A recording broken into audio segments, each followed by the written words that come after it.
Hello, my name is Rich Howard, owner of Architectural Builder Supply, and this video is to bring you a closer look at the Bobrick B-1002331.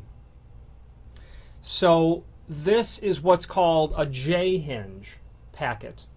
And first of all, I want to call your attention to a link below this video to an instruction sheet. And it's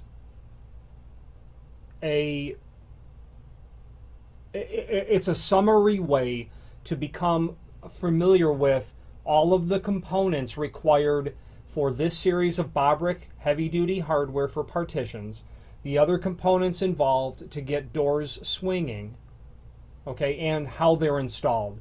The J Hinge packet is one of those components and can be used on left-hand or right-hand doors, on in-swing or outswing doors, but it is only one of a series of necessary components. This is just one piece in that puzzle, so to speak. The J Hinge is used as, per the instructions, and I'll be kind of referring to them, is used as indicated in the location specified based on left or right, in-swing or outswing. If you're going to be replacing a hinge, knowing if it's left or right, in-swing or outswing, is comparing what you're replacing to the diagram in the instructions will tell you what to replace. And by all means, if you have any trouble with that, feel free to reach out. And speaking of reaching out, I have also found that, as a Bobrick distributor, customer support is my role, but I have contacted Bobrick in the past and found that their customer service knowledge of this product, they possess a commanding expertise of it. They're quite excellent at knowing how this material works, and I was very pleased with that because the people at customer service in Bobrick don't make a living installing partitions, but when I've reached out to them to talk about this stuff, they really know what they're talking about, and I was extremely happy about that. So the J Hinge packet is going to be used as the bottom hinge of a right-hand in-swing or the top two hinges on a left-hand in-swing, or it's going to be used as the bottom of a left-hand outswing or the two tops as a right-hand outswing. The instructions include a step-by-step methodology for installing this material, and simply reading it a couple times makes it all pretty much clear. The J Hinge packet is going to include an upper leaf, which could be either the door or frame portion, depending on the swing, not the frame, but the style portion.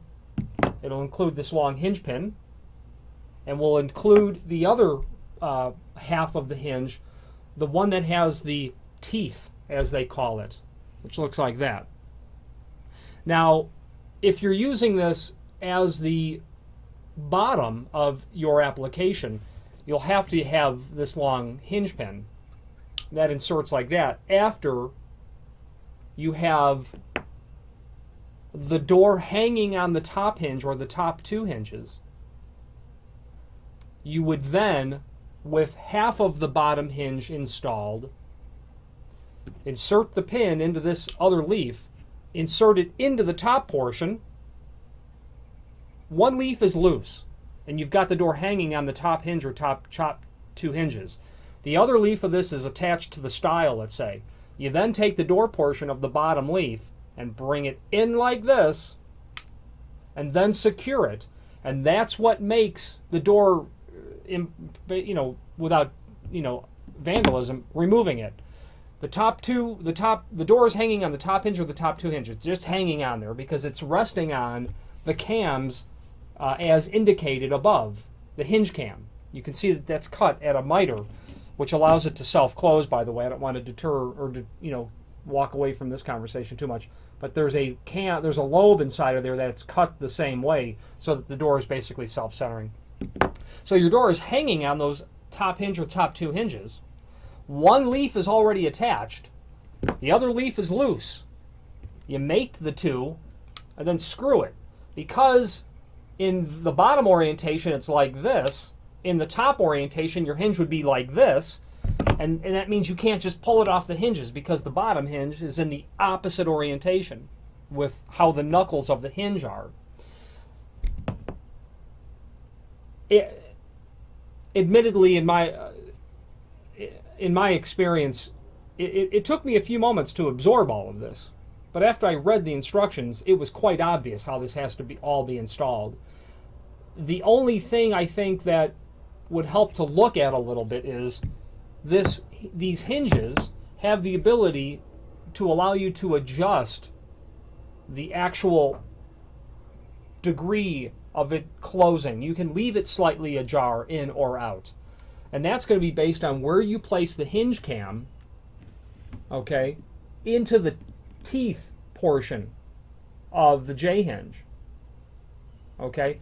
You've got some adjustment where you can place that cam to be perfectly center or a little off or a little in so that you can adjust it, when the door comes to rest, where it's going to come to a rest in what ajar position, if at all. Feel free to reach out. There are several in the instruction sheet below this video. There are several other items referenced: bolts, cams, the L hinge packet, screws. They're all part and parcel of the full system.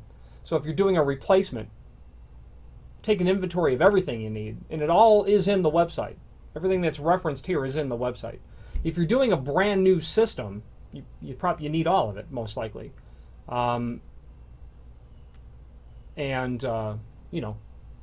Be sure to buy all of it because nothing's included. If you buy the J Hinge packet, you won't even be getting screws to attach it. That's the backside.